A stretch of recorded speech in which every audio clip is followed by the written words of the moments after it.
Udah. Udah. Udah, Kak. Udah, Udah. Kak. Aku ulang lagi, hari ini kita bahas tentang pertumbuhan dan perkembangan hewan dan tumbuhan. Temannya tadi udah ada yang bilang kalau materi ini tuh diajarin pas kelas 9. Mungkin ada teman-teman yang kelas 7 atau kelas 8, nggak apa-apa, kita belajarin dulu aja, biar ngerti basic-basic. Sabar. Oh, udah ada tuh. Sorry ya, guys. Oke, udah kelihatan kan? Ya Allah, aku nggak Udah. ngomong dulu. Udah, Kak. Oke, sekarang aku mau nanya lagi nih, mungkin ada teman-teman yang baru join. Apa sih bedanya pertumbuhan dan perkembangan? Ayo, ada yang tahu nggak bedanya pertumbuhan dan perkembangan? Kalau pertumbuhan itu secara fisik, kalau perkembangan itu mental dan pikiran. Benar. Ada tambahan lagi mungkin teman-teman yang lain?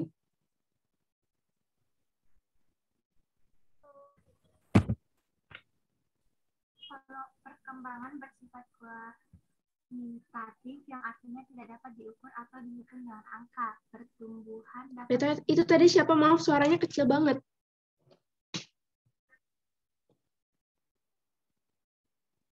Boleh diulang?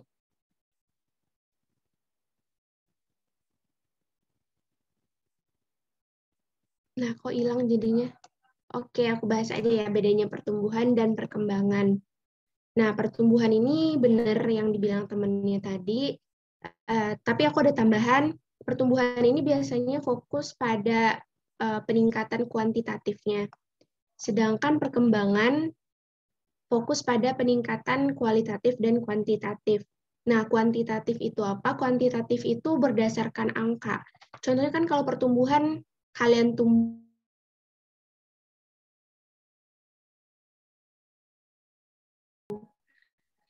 Nah, ini macam-macam hormon, pengaruh dan tempat produksinya. Dan ini biasanya 5 ini sering banget keluar kalau di soal-soal SMP gitu. Sebenarnya masih banyak hormon lain, tapi aku tulisnya yang paling sering keluar aja ya. Di sini yang pertama ada hormon auksin. Fungsinya itu untuk pemanjangan batang, akar, cabang, buah, dan titik tumbuhan. Lanjut ada hormon giberelin. Fungsinya itu untuk perkecambahan biji dan tunas, pemanjangan batang, pertumbuhan daun, bunga, dan buah. Berarti bedanya auksin sama giberelin ini di sini nih. Kalau di giberelin itu ada perkecambahan biji dan tunas. Sedangkan di auksin itu fokusnya cuma di pemanjangan doang. Lanjut ke sitokinin. Fungsinya itu untuk pembelahan dan pertumbuhan sel dan menghambat penuaan. Lanjut ke asam absisat. Fungsinya itu untuk menghambat pertumbuhan, menutup stomata selama kekurangan air, dan menghilangkan dormansi. Dan yang terakhir ada etilen, nih namanya hormon etilen. Fungsinya untuk mendorong pemasakan buah, mendorong atau menghambat pertumbuhan dan perkembangan akar, daun, serta bunga. Itu. Untuk tempat produksinya sendiri, si auksin ini diproduksi di embrio dalam biji atau meristem ujung batang. Kan meristem ini biasanya terletak pada ujung-ujung akar dan ujung-ujung batang. Nah, si auksin ini berada di sana nih. Atau juga bisa di embrio dalam biji. Kalau si giberelin terdapat di dalam meristem batang, akar, daun muda, dan embrio. Sedangkan si sitokinin terdapat pada akar dan diangkat ke organ lain. Berarti ini cuma di akar ya kalau si sitokinin. Lanjut ke asam absisat. Ini ada pada daun, batang, dan buah-buahan yang hijau. Dan gas etilen atau hormon etilen biasanya terdapat pada jaringan buah masak, ruas batang, dan daun tua. Guys, kita break bentar, gak apa-apa kan? Di sini lagi azan. Ya, nggak apa-apa. Istirahat dulu ya.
Oke, aku mulai lagi ya. Iya, Kak. Sampai sini hormon-hormonnya ada yang masih bingung?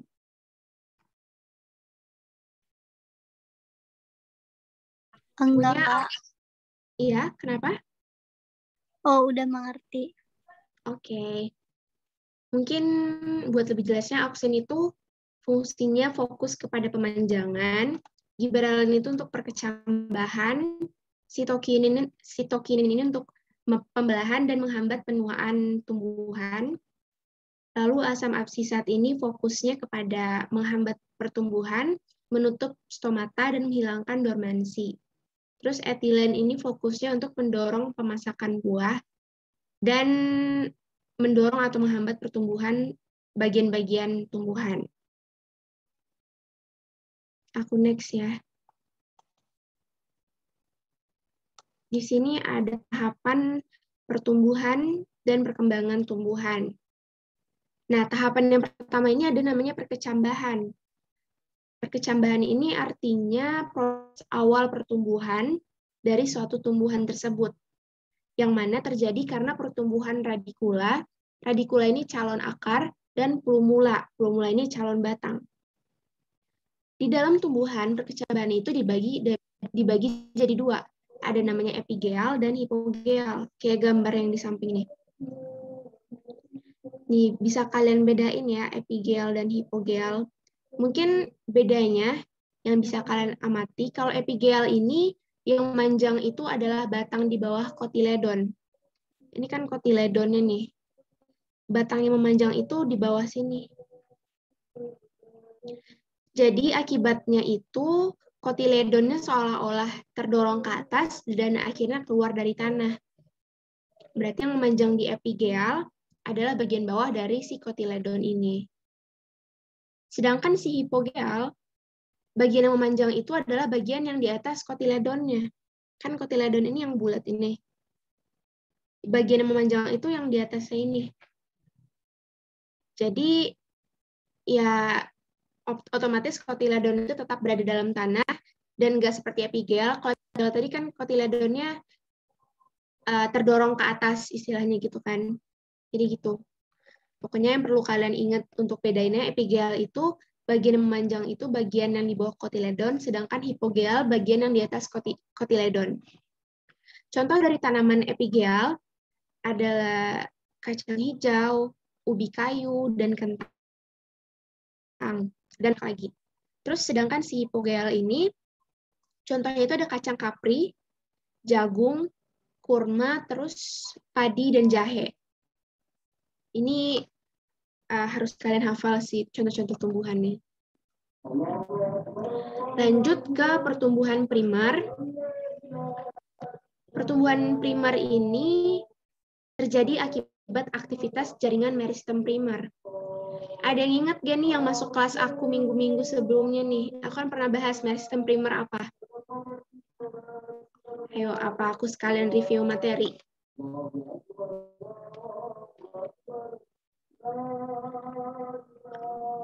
Ada yang ingat gak meristem primer apa?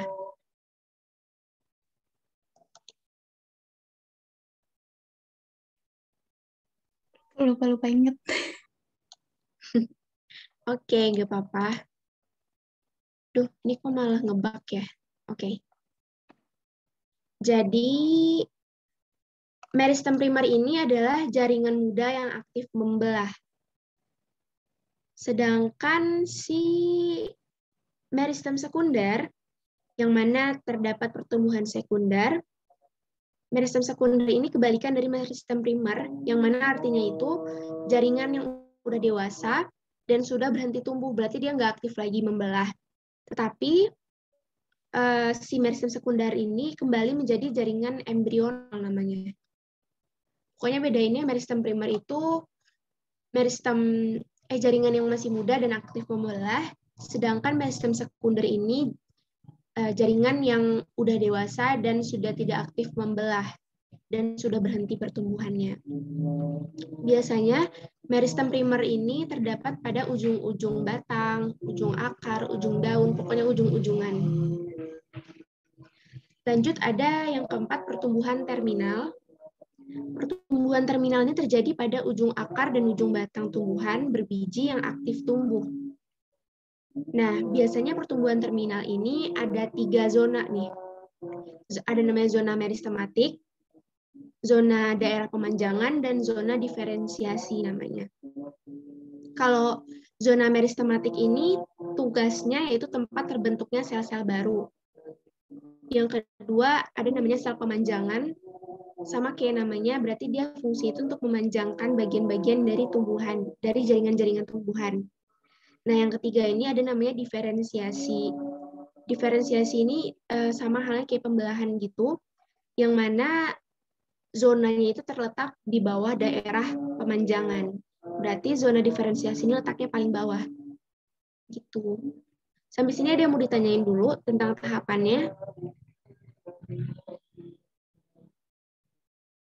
Tadi yang pertumbuhan terminal dibagi 3 kan, tadi diferensiasi terus apa lagi? Aku lupa nyatet. Oke. Di terminal ini ada 3 zona, ada meristematik, zona pemanjangan, sama diferensiasi. Gitu. Pengertiannya udah ingat gak? Ingat Kak, makasih ya. Oke, iya. Ada lagi yang mau ditanyain?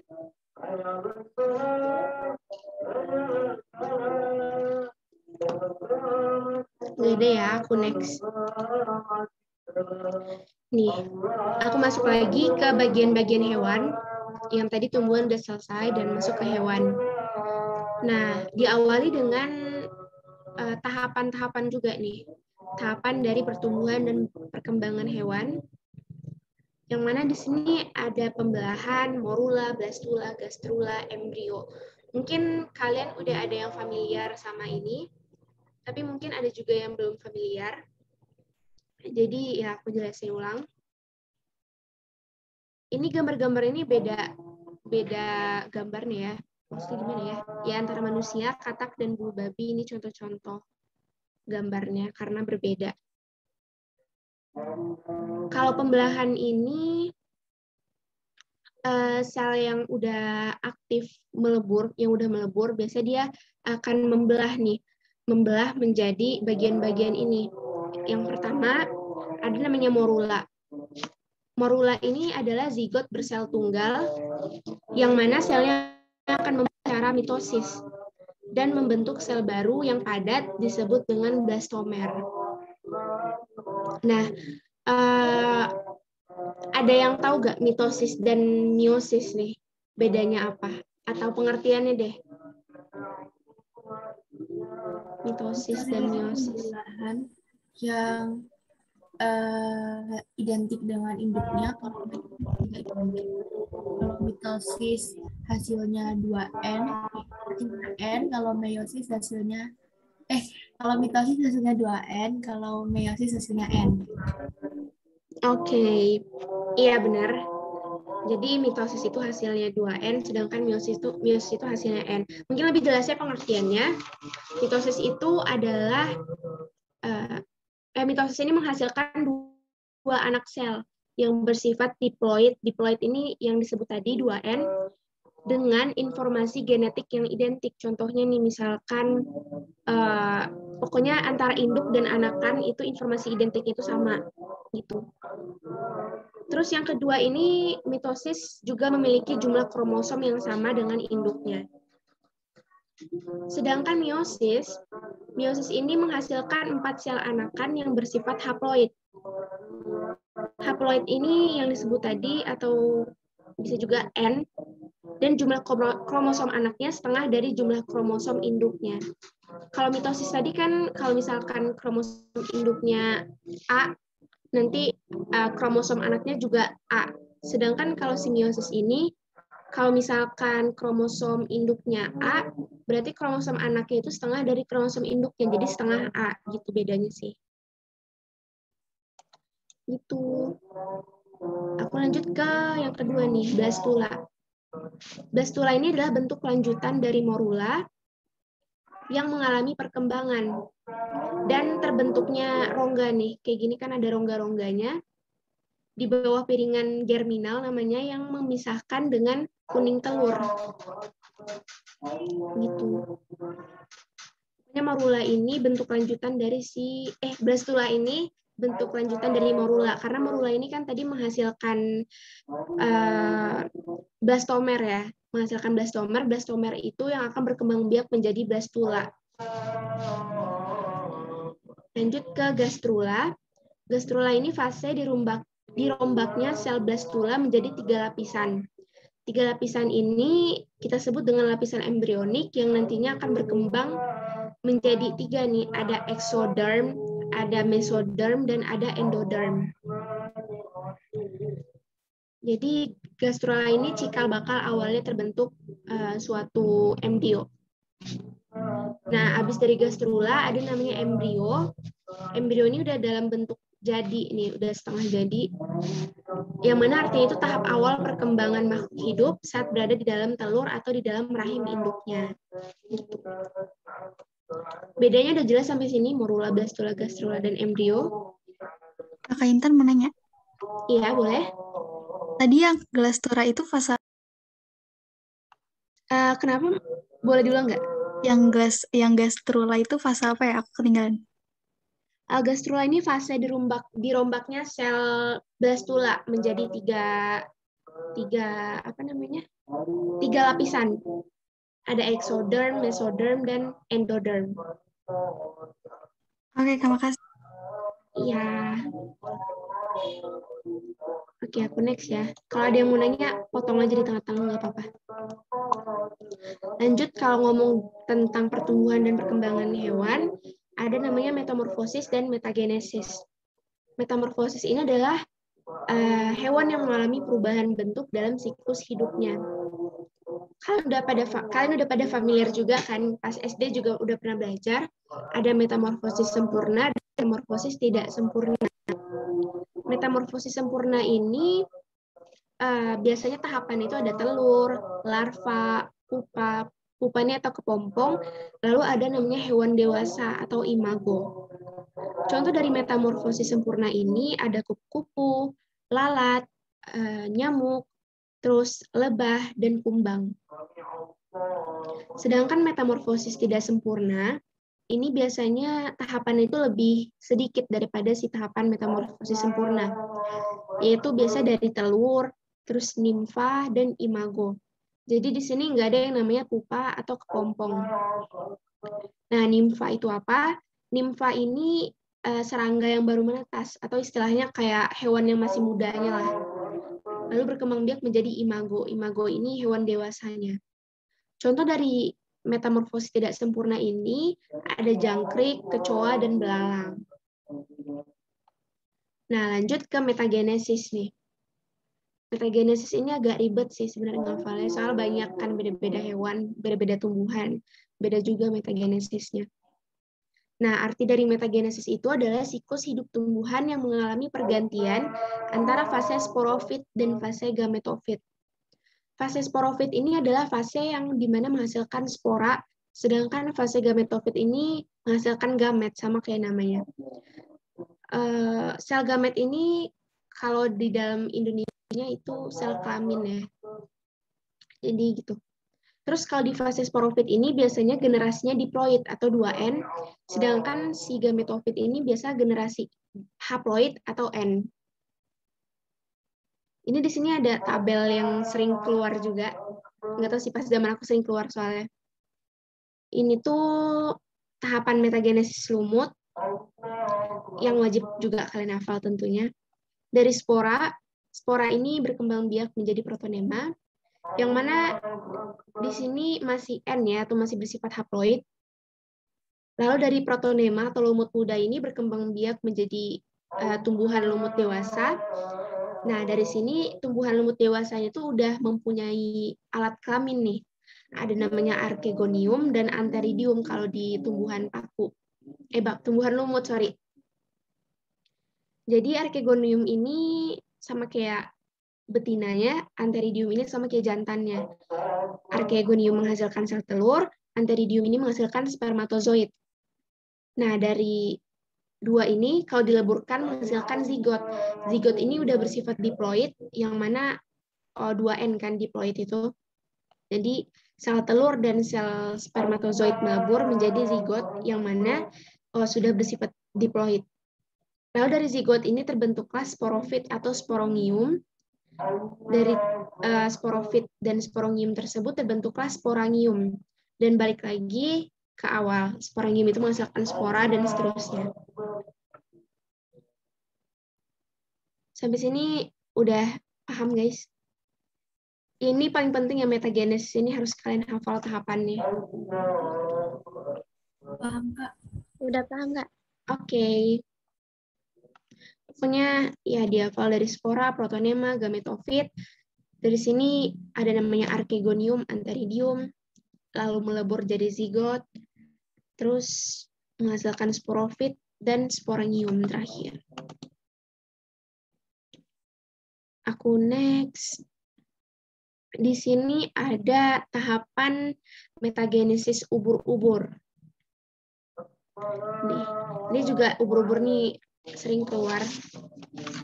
Kalau metagenesis ubur-ubur ini tahapannya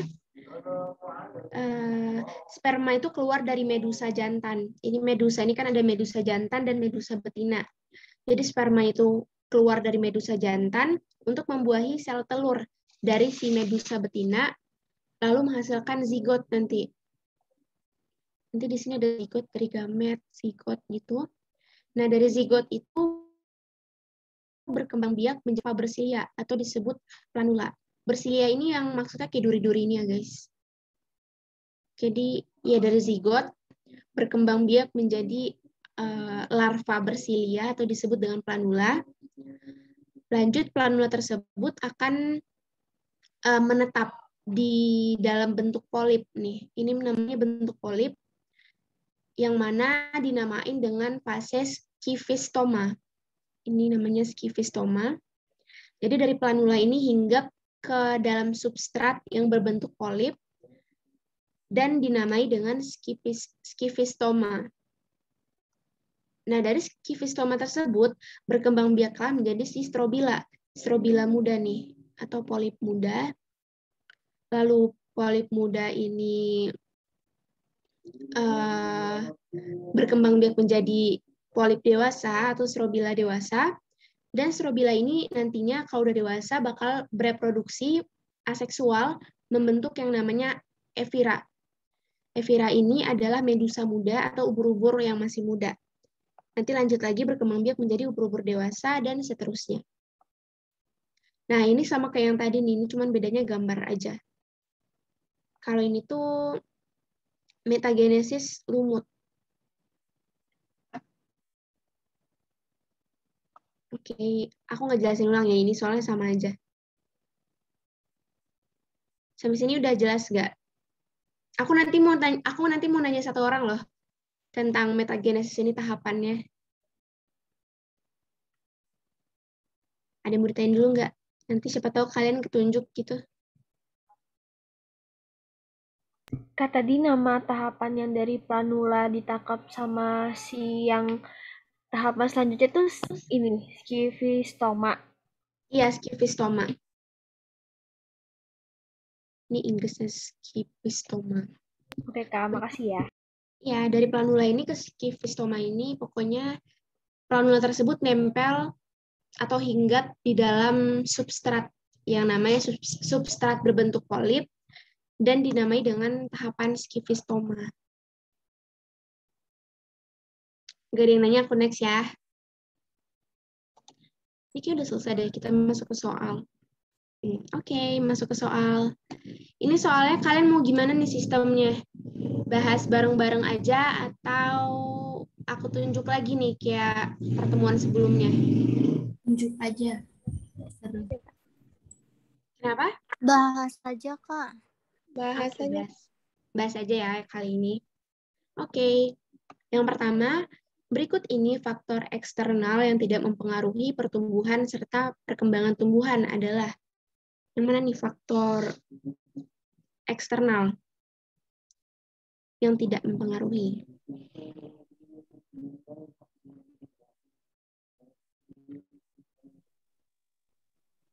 Kak. A. Suhu. Yakin gak nih teman-teman yang lain gimana? Suhu Ada udah. A, C.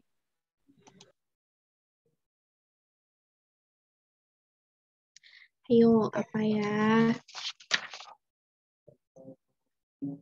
Jadi jawaban yang paling tepat itu adalah E, guys. Duh, nggak kelihatan ya, agak susah ngeliat, nggak apa-apa. Jawaban itu adalah E, mineral non-esensial yang paling tepatnya. Sedangkan suhu udara itu udah pasti tadi tertulis itu mempengaruhi, kelembapan juga. Kan kalau suhu udara itu pasti berhubungan sama kelembapan, dan jadinya ya mempengaruhi. Hujan asam dan nitrogen bebas ini juga masuk mempengaruhi ke dalam faktor eksternal. Yang kedua, hormon tumbuhan yang berperan dalam pematangan buah adalah C, Kak. yang mana tadi nih pematangan buah? C, apa lagi? B atau C? Oke, banyak C nih, benar apa enggak ya C? Benar. Jadi fungsi dari hormon etilen ini adalah untuk pematangan buah. Itu. Next. Protalium pada tumbuhan paku memiliki dua alat kelamin, yaitu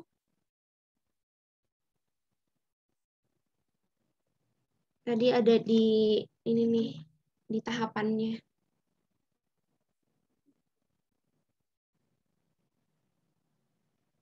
Ini semuanya pada oh, A ya. Yakin ya Archegonium alat betina Antheridium jantan? Yakin. Yakin. Yang lain, aku buka chat nih, banyak yang gak mau ngomong.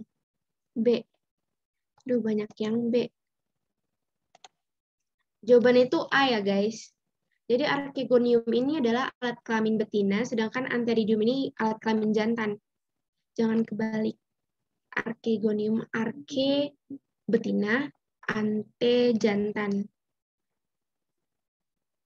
Lanjut ke soal nomor 4. Urutan tahapan perkembangan sel telur setelah mengalami pembuahan adalah B, Kak. apa? B. B. 4, B, C. Oke. Jawabannya adalah B. Zigot, morula, blastula, dan gastrula.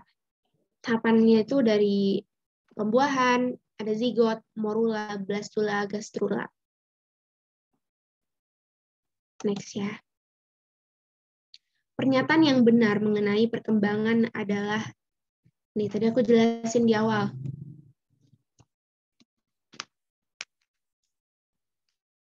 D, Kak. Apa B? D. Oh, D. D, B. D, Kak. D. D. Oke. Jawaban itu D ya, guys. Jadi perkembangan, astaga, agak susah ya ngelihatnya. Iya, Kak. Perkembangan merupakan proses menuju tingkat kedewasaan. Kayak aku jelasin tadi, contoh perkembangan ini kan ada pembelahan sel, ada juga misalkan kalian yang cewek nih, kan kalau masih kecil itu belum haid ya, belum menstruasi, dan lanjut kalau udah masuk masa remaja itu udah mulai menstruasi, itu termasuk ke dalam perkembangan. Nah, contoh-contoh tersebut yang aku sebutin itu kan termasuk ke dalam proses menuju tingkat kedewasaan. Kalau yang B nih, perkembangan merupakan proses menuju pertumbuhan. Enggak, soalnya perkembangan dan pertumbuhan itu beda. Jadi ya gitu, bukan. Jadi perkembangan itu bukan proses menuju pertumbuhan. Kak Intan boleh nanya dulu nggak? Boleh? Kan kalau tadi pertumbuhan itu kan kuantitatif ya. Iya benar. Kalau perkembangan kuantitatif sama apa ya tadi? Kuantitatif dan kualitatif. Oke, thank you. Ya, kualitatif ini berdasarkan data ya guys. Sedangkan kuantitatif berdasarkan angka. Yang keenam nih, perhatikan data faktor-faktor yang mempengaruhi pertumbuhan tumbuhan berikut ini. Berdasarkan data di atas yang merupakan faktor eksternal adalah D. Eksternal. D, Kak. D, Kak. Oke. Ada lagi D, C, D. Nah, jawabannya itu adalah D. 1, 3, 4, dan 5. 1 cahaya, 3 itu mineral, 4 air, dan yang kelima ini kelembapan udara. Itu wajib kalian hafal ya, guys. Terus kalau yang tadi ada yang jawab C. Oh, 6 ya, sifat hereditas. Sifat hereditas ini masuknya ke faktor internal, termasuk faktor internal, karena hereditas ini berhubungan sama keturunan. Itu garis keturunan. Jadi jawaban yang paling tepat D ya. Oke. Di bawah ini yang bukan fungsi Gibberellin, yaitu Gibberellin nih, apa?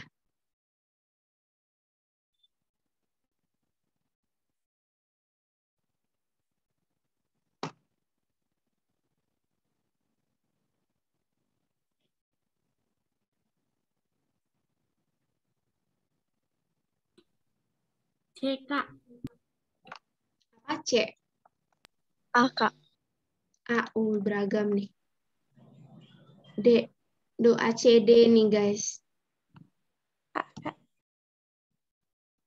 menghasilkan buah yang tidak berbiji. C, memperpanjang titik tumbuh. D, menyebabkan tanaman tumbuh raksasa. Duh, raksasa nih. Oke, jawaban yang paling tepat itu adalah C, memperpanjang titik tumbuh. Jadi, yang bukan termasuk ke dalam fungsi Gibberellin itu adalah C, memperpanjang titik tumbuh. Kak, aku mau nanya dong, tadi Gibberellin tuh apa? Gibberellin, aku ini ya, biar jelas lagi mungkin. Nih, Gibberellin ini perkecambahan biji dan tunas, pemanjangan batang pertumbuhan daun, bunga, dan buah. Tetapi biasanya Gibberellin ini fokusnya kepada perkecambahan ya. Pemanjangan ini lebih ke auksin sebenarnya. Udah jelas, guys? Udah, Kak, makasih. Iya.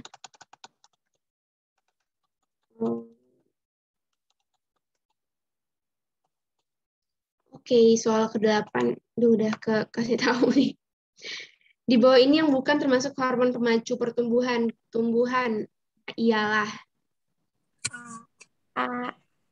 ini kalian nyontek sih ini jawaban aku tadi. Iya, jawabannya itu A ya, guys. ABA.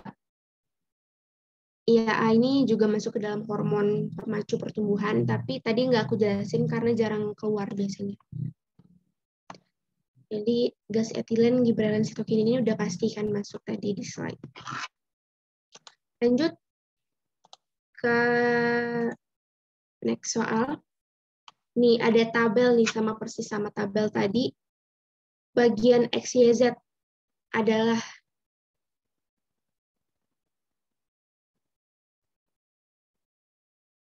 ada yang masih ingat gak tadi X, Y, Z apa tuh?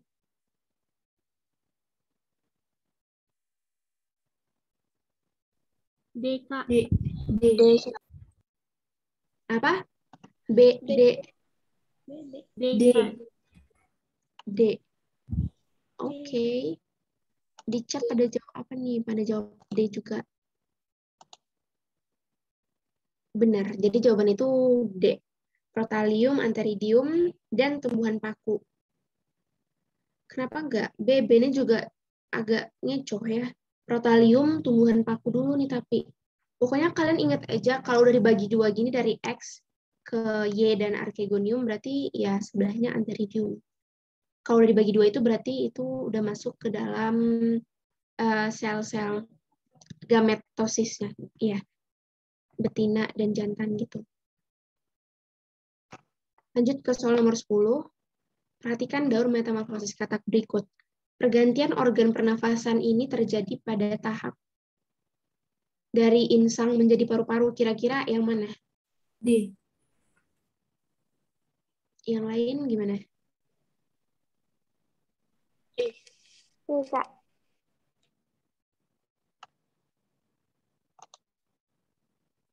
D. D, Kak. Oke. Jawaban yang paling tepat itu adalah D.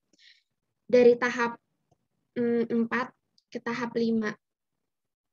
Jadi pokoknya paru-paru itu mulai terbentuk dari katak muda. Ini kan katak muda. Berarti sebelum-sebelum ini masih pakai insang. Itu. Sampai sini ada yang ditanyain soal materi kita udah selesai.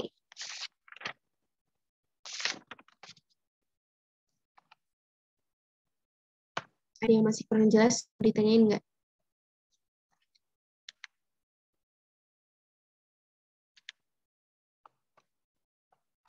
Nggak ada, Kak. Oh, nggak ada. Oke. Aku rencananya kalau kita game dulu sekitar 10 menit, mau nggak? Boleh, Kak. Boleh, Kak.